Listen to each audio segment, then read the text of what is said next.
ഇനി കഷ്ടിച്ച് 10 ദിവസം നമ്മൾ പാർലമെൻറ്റ് തിരഞ്ഞെടുപ്പിലേക്ക് പോവുകയാണ് കേരളം. അപ്പോൾ ഞാനിങ്ങനെ ആലോചിക്കായിരുന്നു, നമുക്ക് 20 എം പിമാരുണ്ട് ലോക്സഭയിൽ. ഈ എം പിമാർ കഴിഞ്ഞ 5 വർഷം നമുക്ക് നമ്മുടെ നാടിന് എന്താണ് തന്നത്?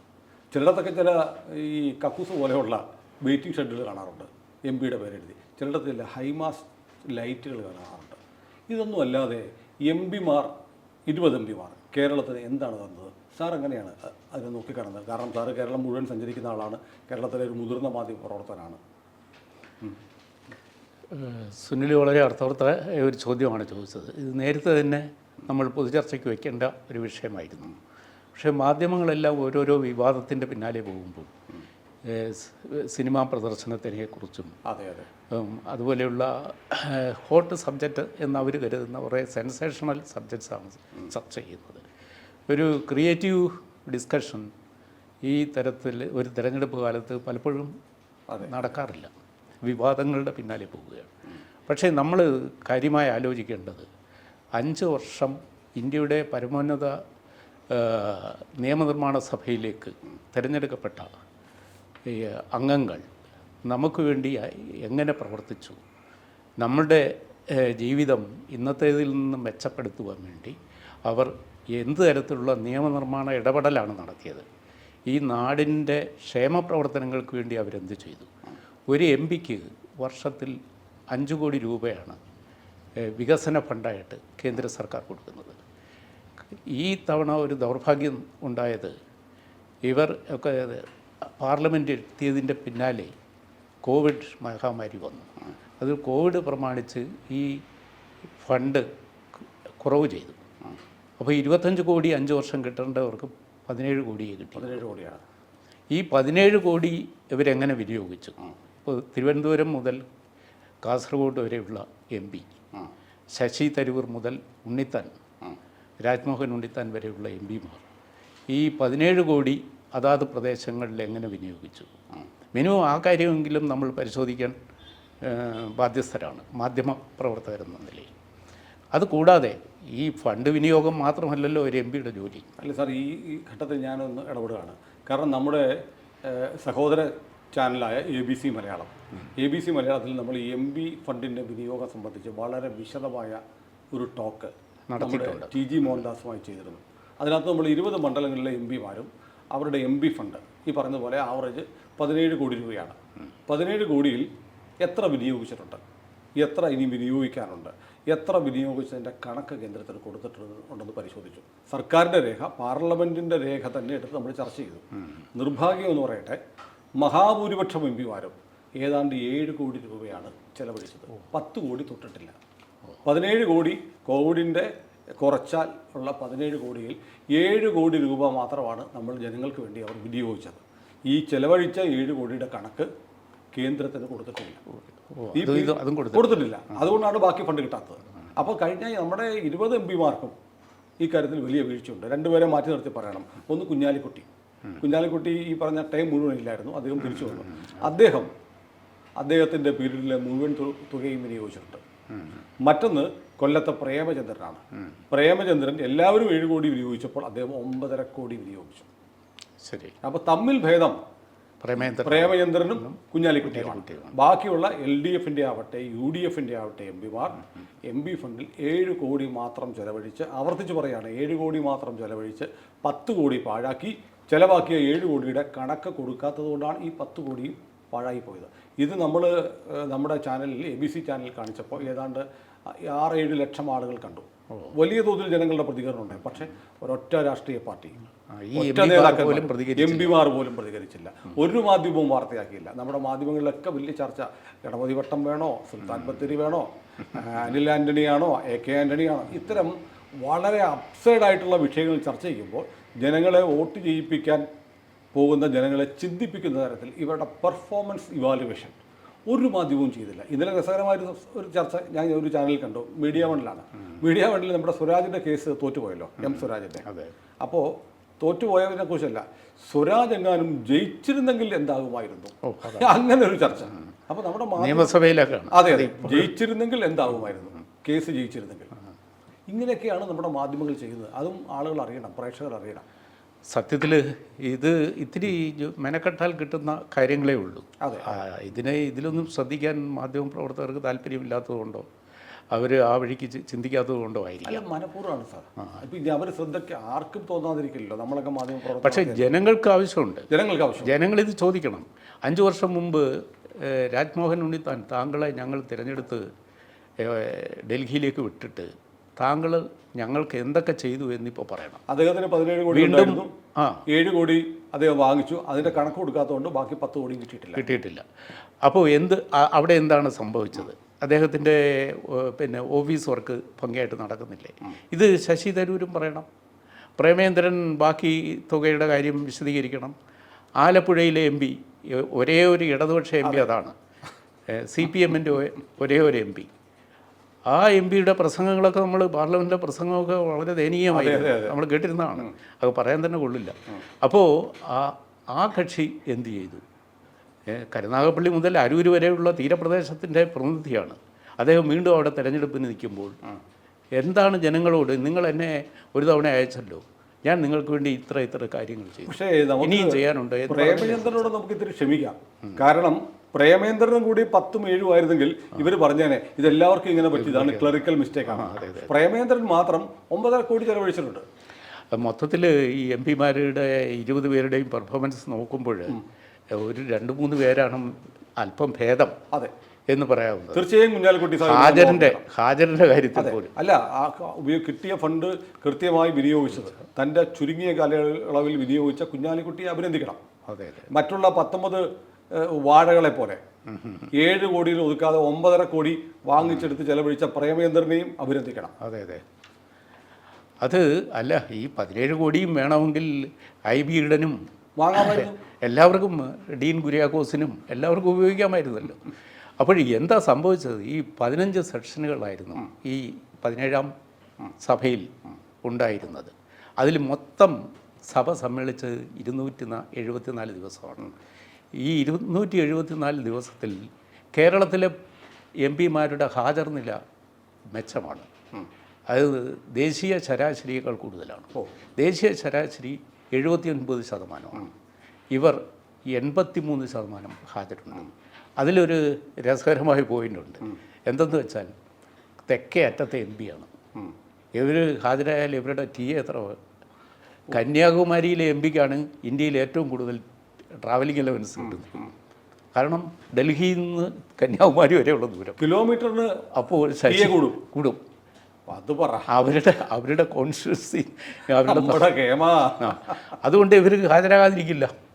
പിന്നെ സിറ്റിംഗ് ഫീ ഹാജരാകുന്നതനുസരിച്ച് കാശ് കൂടുതൽ കിട്ടും. അവർ അതൊക്കെ കൃത്യമായി പാലിച്ചു. അത് പാർലമെന്റിൽ പോയി നമ്മുടെ ജനാധിപത്യത്തെ അങ്ങ് പരിപോഷിപ്പിച്ച് കളയാന്ന് വെച്ചിട്ടല്ല, കീശ പരിപോഷിപ്പിക്കാൻ വേണ്ടിയിട്ടാണ്. എന്നിട്ടും ഇതിനകത്ത് 2 MP-മാരുടെ ഹാജർ നില 50% വരെ എത്തിയുള്ളൂ. അതാരൊക്കെയാണ്?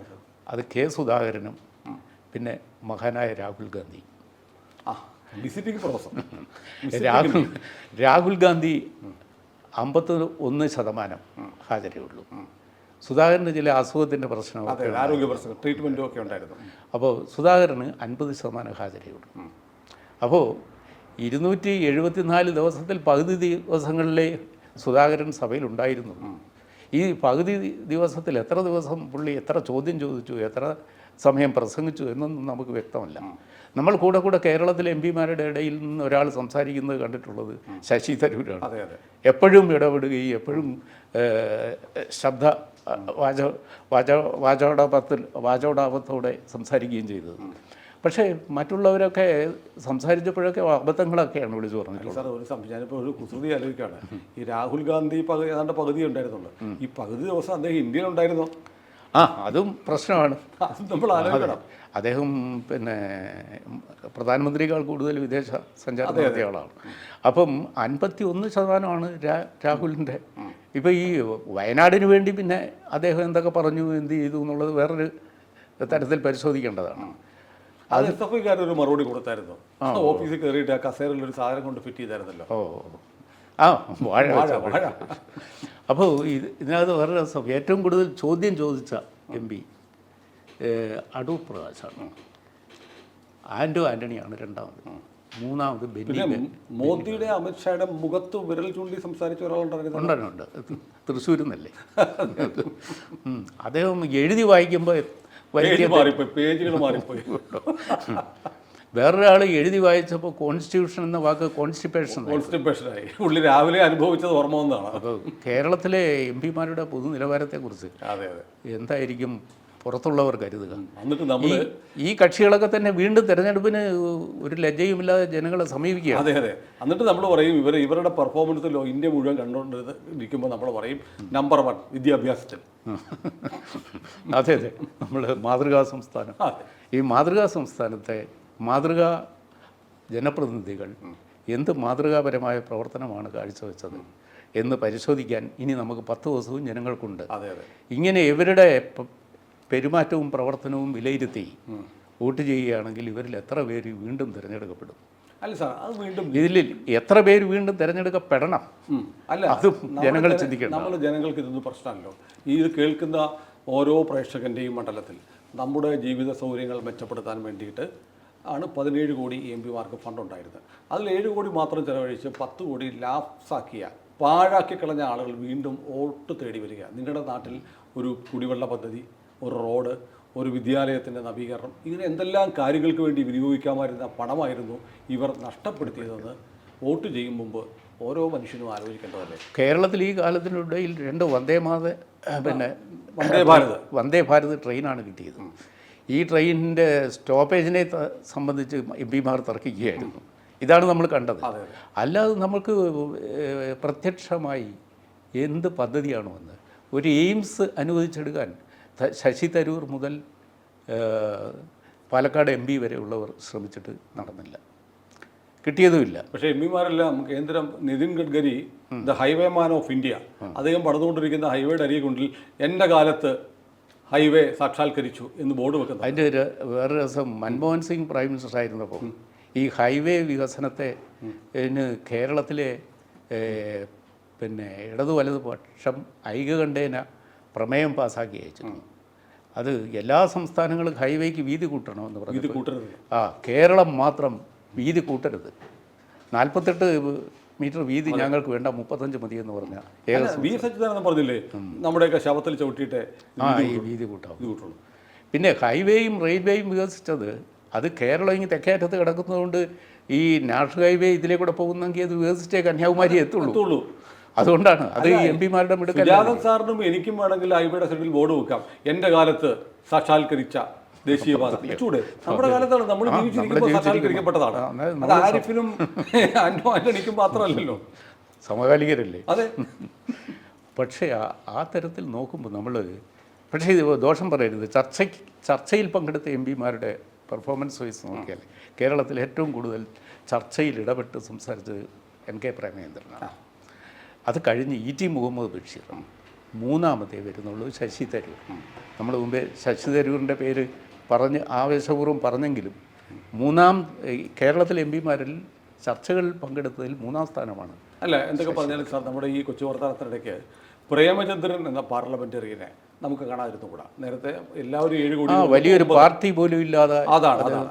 അപ്പോൾ ഇന്ത്യൻ പ്രധാനമന്ത്രിയുടെ പോലും ശ്രദ്ധ ആകർഷിക്കുന്ന തരത്തിൽ പ്രധാനമന്ത്രി ഹാൻഡ് പിക്ക് ചെയ്ത് 5-6 പേരെ തന്നോടൊപ്പം ക്യാൻറ്റീനിൽ ചായ കുടിക്കാൻ വിളിക്കണമെന്നുണ്ടെങ്കിൽ ആ മനുഷ്യൻ പാർലമെൻറ്റിൽ കാണിച്ച പ്രകടനങ്ങൾ, അവിടെ പഠിച്ച് വിഷയങ്ങൾ അവതരിപ്പിക്കുന്നതിൽ കാണിക്കുന്ന ഒരു സാമർഥ്യം, അതൊക്കെ അംഗീകരിക്കപ്പെടേണ്ടത് തന്നെയാണ്. അപ്പോൾ ഇവർ എല്ലാം വീണ്ടും തെരഞ്ഞെടുപ്പിന് നേരിടുമ്പോൾ ഇവരിങ്ങനെ ഇനി ജയിച്ചു പോയിട്ട് എന്ത് കാര്യം? ഇവർ റെപ്രസെൻ്റ് ചെയ്യുന്ന ഈ 20 പേരിൽ റെപ്രസെൻ്റ് ചെയ്യുന്ന പാർട്ടി ഒരു കാരണവശാലും കേന്ദ്രത്തിൽ അധികാരത്തിൽ വരാൻ പോകുന്നില്ല. അപ്പോൾ വീണ്ടും ഇവർ എം പിമാരായി പ്രതിപക്ഷത്ത് പോയിരുന്നിട്ട് കേരളത്തിൻ്റെ സ്ഥിതി കഷ്ടതരമാക്കുന്നു. കേരളം അഭിമാനിക്കും സാർ, നമ്മൾ ചാണകത്തിൽ ചവിട്ടിയില്ല. അത് പറയാം, അത് ഇനിയും പറയാം. പക്ഷേ ചാണകത്തിൽ ചവിട്ടിയില്ലെങ്കിൽ നമുക്ക് വേറൊന്നുമില്ല. അതല്ലേ കഴിഞ്ഞ 5 വർഷത്തെ അനുഭവം. 5 വർഷം ഇവർ ഏത് എടുത്തു പറയാവുന്ന ഒരു സ്ഥാപനം ഏതാണ് കൊണ്ടുവന്ന വിമാനത്താവളം ഏതാ, കൊണ്ടുവന്ന പൊതുമേഖലാ സ്ഥാപനം ഏതാ? ഏതെങ്കിലും കഷ്ടതരത്തിൽ ആയ ഒരു പൊതുമേഖലാ സ്ഥാപനത്തെ പുനരുജ്ജീവിപ്പിച്ചോ? ഇപ്പം ഇവർക്ക് 140 കോടി അല്ല 340 കോടി രൂപ ഇവർക്ക് എല്ലാവർക്കും കൂടെ കിട്ടുമായിരുന്നല്ലോ. അല്ല, കഴിഞ്ഞ ദിവസം നമ്മുടെ വിശ്വപൗരൻ്റെ ഒരു വീഡിയോ കണ്ടോ? അദ്ദേഹം എവിടെയോ പോകാൻ നേരത്ത് വിമാനത്താവളത്തിൽ ക്യൂവിൽ ഇരിക്കുന്നു. അപ്പോൾ തൊട്ട് മുന്നിൽ നിൽക്കുന്നു ഗൗതം അദാനി. ഉടനെ ഗൗതം അദാനിയെ തോണ്ടി വിളിച്ചു, നിങ്ങൾ അറിഞ്ഞില്ലേ വിഴിഞ്ഞത്തിന് വേണ്ടി ടെൻഡർ വിളിച്ചിട്ടുണ്ട്, നിങ്ങൾ പങ്കെടുക്കണമെന്ന് പറഞ്ഞു. എന്നിട്ട് ഞാൻ ഡീറ്റെയിൽസ് എല്ലാം അയച്ചു കൊടുത്തു. അങ്ങനെ ഗൗതം അദാനിയെ കൊണ്ടുവന്നത് ഞാനാണ്. ഓ ശരി. ഇല്ലെങ്കിൽ അങ്ങനെ അത് അറിയില്ലായിരുന്നു.